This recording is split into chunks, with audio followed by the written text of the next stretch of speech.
Hello and welcome to Ancient Egypt with me by Jingo, and we're going right back, not just several thousand years to Ancient Egypt, but also back at least a decade and a half over to the late 90s with Pharaoh Cleopatra, the Impressions games and City Builder, Ancient City Builder series, responsible for Seasons 1, 2 and 3, Zeus and Poseidon, Pharaoh and Cleopatra, and Emperor Rise of the Middle Kingdom.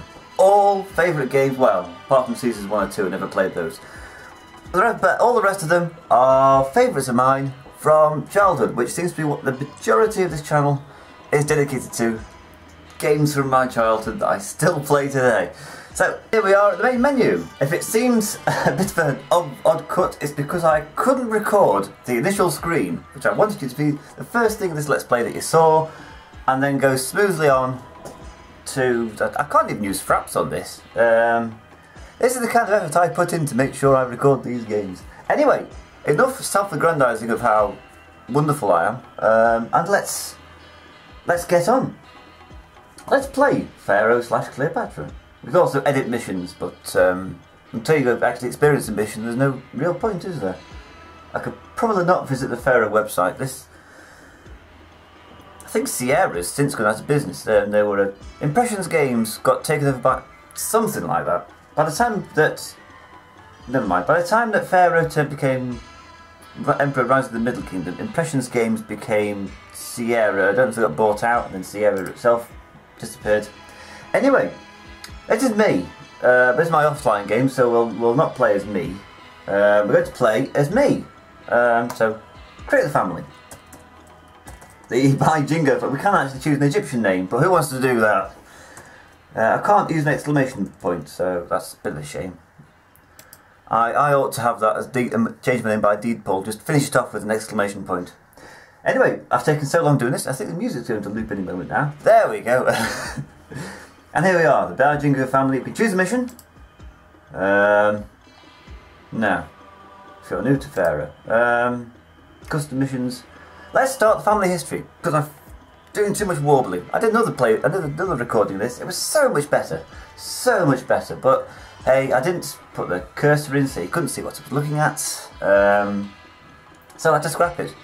I also made a real mess of the second mission of the game. It's still basically a tutorial mission, and I made such a mess. Anyway, here we are. There's a lot of missions. Pre-dynastic period. This is... Oh, I can't tell you anything about it. Can't even tell you anything about the other periods until you've gone past the pre-dynastic period. That's before there's any dynasties, pharaohs, anything like that. Anything that we tend to associate. Pyramids, none of that's happening yet.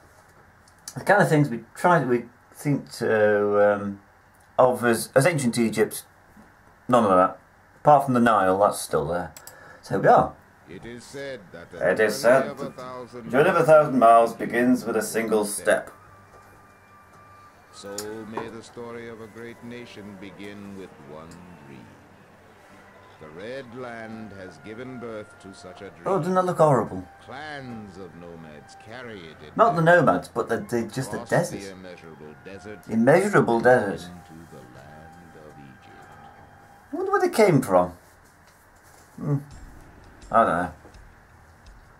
Welcome to Ancient Egypt, land of the pharaohs. Here you'll participate in the history of one of the greatest civilizations the world has ever seen, and continues to see, in the next epic story that spans more than 15 centuries and 24 generations. You must lead one family, generation by generation, from its earliest beginnings in the Egyptian prehistory, through the dawn of civilization to the establishment of a unique and powerful empire, and beyond. The story begins with more than 5,000 years ago along the banks of the River Nile, in an area known as Nubt or Nakada. Here is a small confederacy of clans struggle to eke out existence in a harsh environment. With you as its head, your family leads this small settlement. Keep up. And here we are. Here's where it all starts, everybody. This mission I must have seen so many times, because no matter how far I got in the campaign, you always start on the first mission, so you always know a lot about it. So, housing and roads. Without housing, it's not a city, it's just a road that goes through a piece of landscape. That's like a staple of all Impressions games, city builder games, or whatever they're called. From Caesar 3, you know, Caesars 1, 2 and 3 all the way through to Emperor Rise of the Middle Kingdom. They all feature this empty block of land with a road running through it. In this game it's called the Kingdom Road. It can also be called the Empire Road or, you know, Imperial Road or something like that. If houses aren't connected to the Imperial Road, they disappear. So there. Yeah, houses. You put down vacant plots and people turn up and build on them. Roads, intersections. Yes, every service building sends out a service person who wanders around and does a service, either delivers food or makes sure buildings don't fall over or something like that. And at every intersection they roll a dice basically and choose which one to go down, which gets really irritating at times, as we'll probably find out later on in this mission. Probably. Anyway, here we go. This is the one that we've got. Don't worry, the maps do get bigger. This is comparatively tiny. So, the grass. This is important for placing things like wells and water supplies and posh housing. But posh housing. Or maybe that's in later games. That basically indicates the water table. So we put our housing down like this. That's a house. There's some houses. And then people come and build their own houses. It's about the only part of these games that you can't control. Like everything else is under your control. What services are provided, what jobs are provided, what's, you know, what's built where and how much and how big. It's all under your control. It's like the ultimate planned economy. Like you control all the industries, you control, well, you don't control all the prices in this game, but you can do in others. You control who works where and does what where, but you can't control how people live. So these fellas come in, these are immigrants. Oh. Sorry about that, I don't know where they came from. So they're immigrants building up my cities. And here they are, they place these kind of things up. Initially they build crude huts. If they get water and the area is nice enough, that goes into a sturdy hut. If they get food, that sturdy hut goes into a meagre shanty. If they get religion, a meagre shanty into a rough cottage. I'll describe each as they come along because you can only get as large as a meagre shanty in City 1. 2 things are required. Well, three things are required. Almost fanatical devotion to the Pope. No, 4 things are required. Sorry. 3 things are required. Desirability. These folks, even though they've got water, aren't improving because the area is horrible. Apparently, it looks quite nice to me. You need water. And you need food. Each house that's upgraded has a better class of person, less likely to commit crime, more healthy, I think. And each row of houses holds more people. So, for instance, that crude hut there carries 5 occupants. That sturdy hut there, the same size, carries 7. And I think it would carry through, what's that, 28. That's 7, yeah, that's 7 fours, yeah. So the big houses just hold 4 times as many as the little houses. As well they should. Because that makes sense. Are there any questions so far? Are you still watching? Are you still with me? Food or famine? Food, please. A growing population needs a reliable source of food. And ostriches aren't them. So there's several ways to get food in this game. The easiest and the earliest to come across is hunting. Where you basically set up some hunting lodges, this and that and the other. Once they get employment, they send out these little men to actually drag employers over to the means. I mean, it's like some communist dystopia. You're working for me. Or utopia. I mean, nobody's walked around here offering jobs recently. So, who would like to be a hunter? You, yes, in you come. Come with me.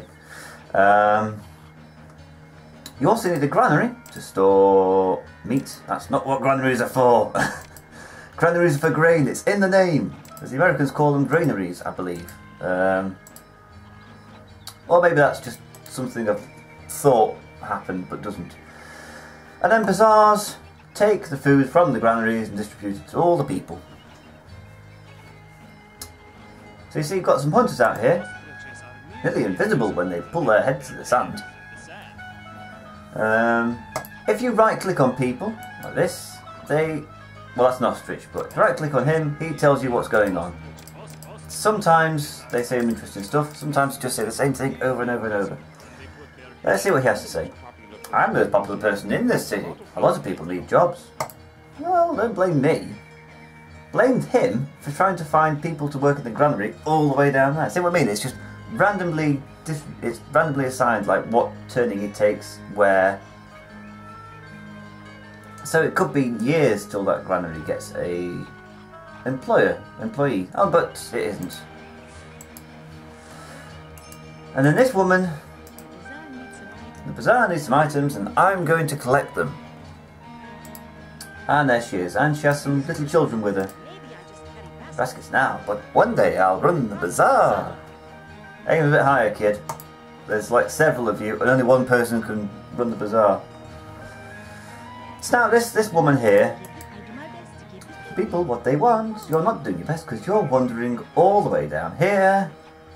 See, it's just all up to chance. 50-50 chance you'd take the useful route up there.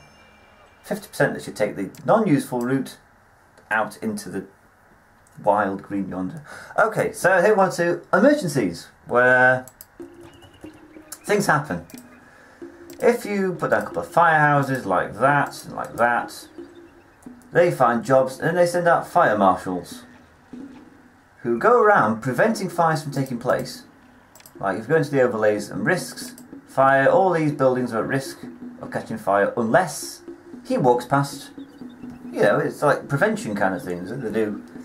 Today I saw a fire truck going past today, and it was, I think it was doing some kind of, well, what happened? Oh, I won. Kind of sudden. I can't even go back up to the, I won because they turn into mega shanties, but you can't see what mega shanties look like now, because all you can see is like columns of fire prevention. But I was saying, like, a fire engine went past, and like they weren't putting out any fires, they were just, they like try to advise people on keeping homes safe, like prevention. Cheaper than the cure. Well done. Filling your people's bellies with nourishing food and protecting their homes from fire and collapse. Also, buildings can collapse. You have helped this fledgling civilization take its first wobbly, shaky steps on the long and arduous road of history, which is still happening. Isn't Egypt always still doing stuff? Not recently. I mean, there was a big thing with the Tahrir Square and, you know, the Arab Spring, but it's all been very quiet recently. But even today, Egypt's making the news. Yeah, and it compares to other families. That 7,052 is quite respectable, especially since it did it on hard. But Peck the First still reigns in the Supreme. This is my offline game. I don't think we're going to beat him. Because when I'm doing that, I'm concentrating on the mission. Anyway, that was a short mission, so here is mission 2. Thinis. After many years and the passing of a generation, your family has resettled in the area of Thinis in Upper Egypt. Perhaps it was getting a bit boring down in Nubt, there wasn't much to do. Here, a small band of local rulers is attempting to extend its influence over the Lower Egypt and all the lands of the River Nile to unite its realm under its own house with one supreme leader. Now, Upper and Lower Egypt are the opposite of how they are on the map. So Lower Egypt is where the delta is, you know, Alexandria and all that's Lower Egypt. Upper Egypt is down towards Sudan. Establishing Thinis as a thriving city like nothing ever seen before will prove the worthiness of the Thinite Confederacy and help them gain supremacy over Lower Egypt and the other factions vying for power. Okay, I can explain it better to him. He's a bit waffly, he is. That's why I'm talking over him. He also goes too slowly, or perhaps I'm going too quickly. Not really, it's taken me 12 minutes to get onto mission 2, so... And these are, like, easy baby steps missions. Golden crime. Mining gold. Gold is a bad way of setting up an economy. Just ask the Spanish of the 16th century. Although it is highly successful in this game. So there's gold mines, and just take it to the palace. And then... Ooh. So you only start off with 3,000 debit in this scenario. Oh yeah, that's why that was flashing, was that in the last mission we were introduced to water supplies, which are like wells but a lot cleaner. They also send out water carriers. That's water carriers as in people that carry water, like Aquarius. I'm an Aquarius, but I don't carry water. I'm not like water carriers as in, I don't know, mosquitoes, which are waterborne carriers. So we'll have 1, 2, 3 times a lady, no, 4 gold mines.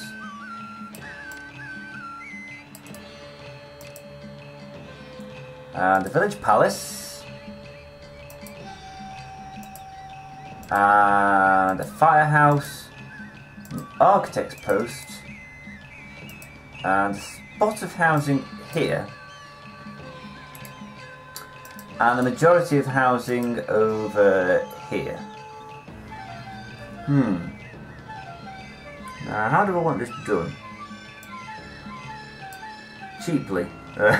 1, 2, 3, 4, and then that across there like that. The best way to do housing in this game is to build a square like that and then put houses around it. So let's spend £168 on housing.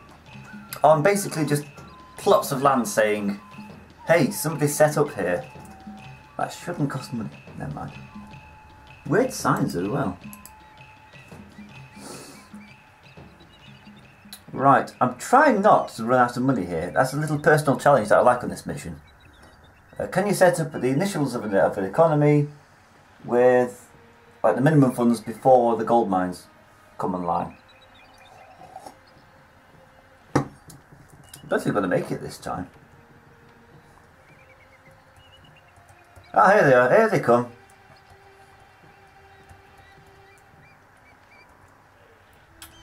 Right, employees needed. Thank you. Okay, well, upgrade you. Build it. Right. Build a well there. Can you lot get to it? No, you can't be bothered to cross the road. But here we go. They're mining just about. Mining gold.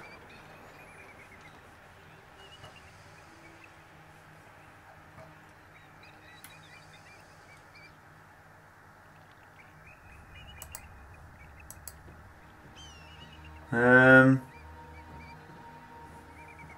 can't believe it. If you're that desperate for water, you... Oh dear, never mind.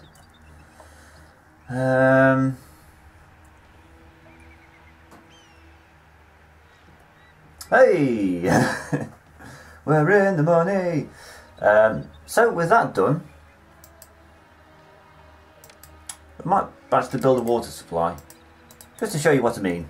Like, fills it with water and some fella, we'll call him Aquarius. No, let's call him Mururashtef. Think. If I were a god, I wouldn't be pleased with this city's lack of... Well, you're not a god, so you're a constellation. No, constellation. Don't get us too mixed up, it's a little bit embarrassing, never mind.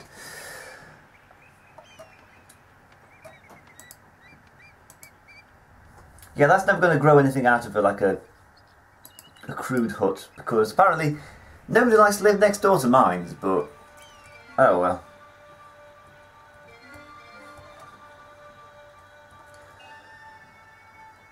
There we are, we're building slowly and steadily. Each time they come back they deposit, is that about 100 or 150? 150 Deben per mine.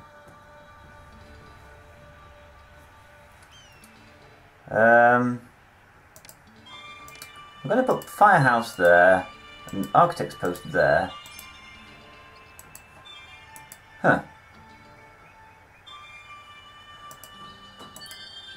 Now you see, this is the problem with... Alright, keep your hair on. Yeah, the randomly assigned, like, intersections. That architect there has just ignored that mine there. So that's kind of the less fun aspect of the game. Especially when you consider that gold mines cost 300 Devon. Other mines are cheaper, but nothing's quite as valuable as gold. It's a terrible way of basic the economy. It's just all based on gold.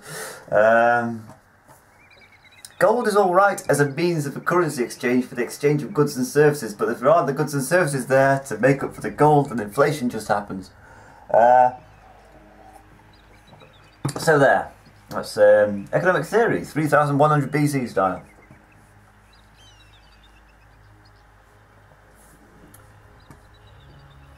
I mean, short of building an architect's post right up there, there's not much best and more I could do to prevent that from happening. He's an idiot. So many places in poor condition. I could barely keep up. In fact, you're not even trying to. I'll put some more houses in. On the one hand, but it is cheaper just to let them build up on their own accord. Now, why is it a good idea to have like housing on the outside like that is that you can run a road to it like that and have industries like feed upon the homes like that, so you don't have to have homes on their own accord to supply labour to a certain region.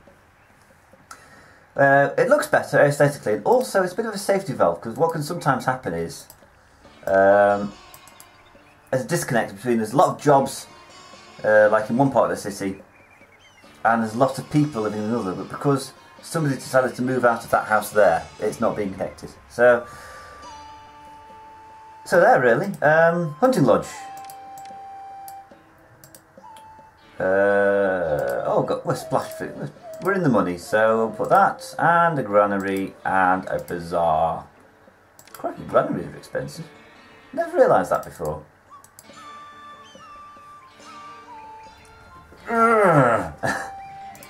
You! I can relocate you to up there so that you cannot possibly ignore that mine again. I'm not rebuilding it a third time.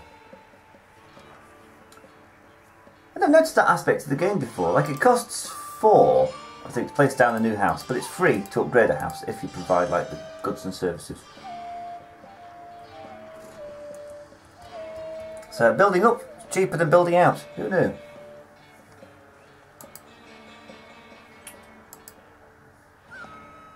I'm going to build a firehouse and an architect's post down here because I don't just don't trust them. There. Now the granary doesn't have enough workers. I wonder why that is. No, it's not enough workers to go around, that's why. I just think I was going to blame the citizens. Finally, I'm going to stop being such a cheapskate to build all this housing. There, 300 Devon. Devon's currency of the game, by the way. I don't know what relevance it has in real life. Devon. If it actually was the currency of ancient Egypt, and is it used anywhere else? These questions are mystery to me, so, you know. Came here looking for answers, you got a very wrong idea of what this channel's all about. The unemployment rate is still 0%.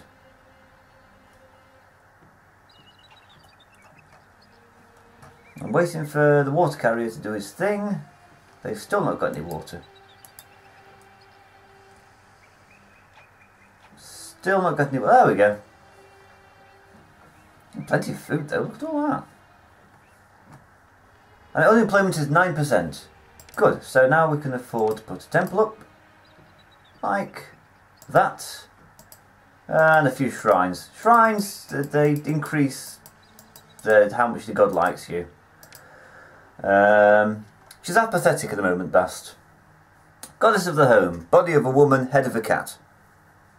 Because the Egyptians just loved their cats.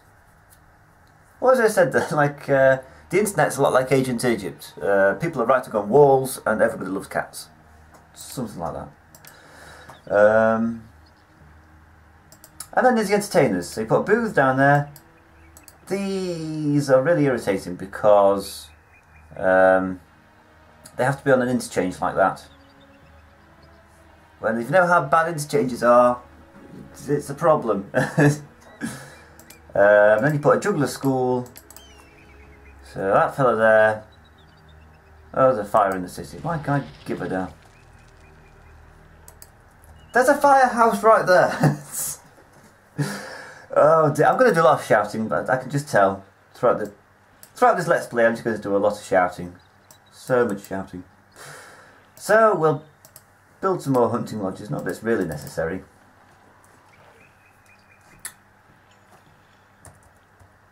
There we go.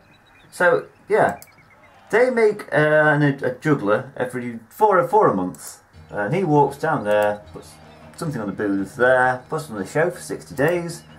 I'm expecting the worst. The gods must think We've forgotten them. Oh, who asked you? I wish There were more jobs in this city. None of the people I entertain can pay me. Oh, and I thought you had a compassionate feeling for your fellow man. I can only juggle so much. I wish there were other entertainers in the city. Now there's a man who doesn't like monopoly power. Oh well. So what he'll do, he'll walk past there and upgrade it to an ordinary cottage.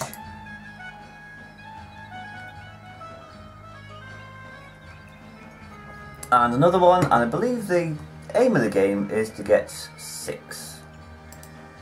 And put some shrines in there to cheer that place up a bit.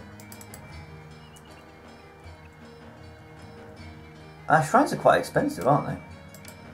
Oof, 120 Devon. Put a couple of shrines there as well. So many shrines. But then these people are being really awkward. Oh, I can't upgrade my house, it's not nice enough here. Maybe it'd be a bit nicer if you upgraded your house. I mean, that looks better. You've got some kind of... I don't know what they've done, like whitewashed the housing. That's what they used to do in ancient Egypt to keep the sun off. I believe they probably still do it now. I'm thinking back to... like year 6, I think, we learnt about the ancient Egyptians, and haven't learnt about them since. There's a fire in the city. There's a fire in my heart. I'm not going to worry about that because I'm done with this place. Let's go. Excellent. You've built the first true city in this unforgiving land. Was it? Providing all of your city's corporeal and spiritual needs and have helped the Thinite Confederacy unify this divided land.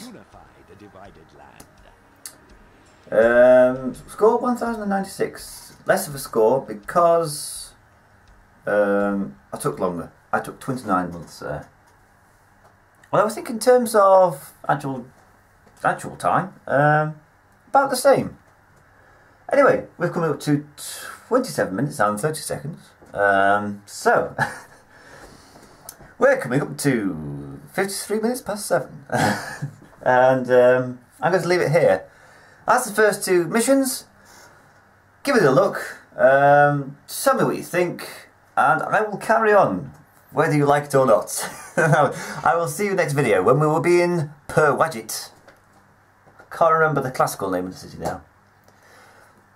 Anyway, I'll see you next time.